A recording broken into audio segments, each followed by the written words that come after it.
আমাদের বাসায় রবিবার মানেই বিশ্রামের দিন, কিন্তু সেটা বাবা ছাড়া সবাই বিশ্রাম পায়। ওঠো সবাই, আজ ঘর পরিষ্কার দিবস। মা, আজ তো রবিবার। রবিবার বলেই পরিষ্কার, বাকি দিন কেউ থাকে না। এই দিনটা শুধু আমার আর বিছানার জন্য, কেউ ডাকবে না, কেউ বিরক্ত করবে না। বাবা ভাবতো রবিবার মানে বিছানা দিবস। বাড়ির আসল রাজা আজই বোঝা যায়। কে বাবা? না, বিছানা।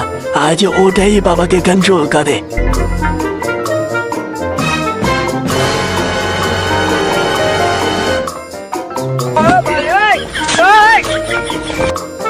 চা খাবেন? হবে, নিয়ে আসো।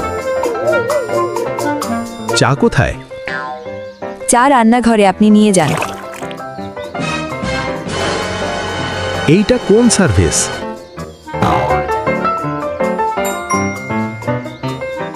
খেতে এসো সবাই। আমার প্লেট রুমে দাও। বাবাকে চাইলে ঘরে ডেলিভারি দিতে হবে। বিছানা দিবসে ডেলিভারি ফ্রি।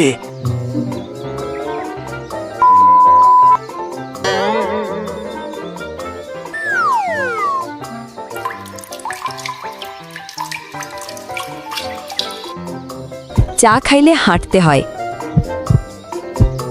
আমি তো চা খাই নাই। চা খাওয়ার কথা তো বললেন, সেটাও হাঁটা দিয়ে কাটাতে হবে।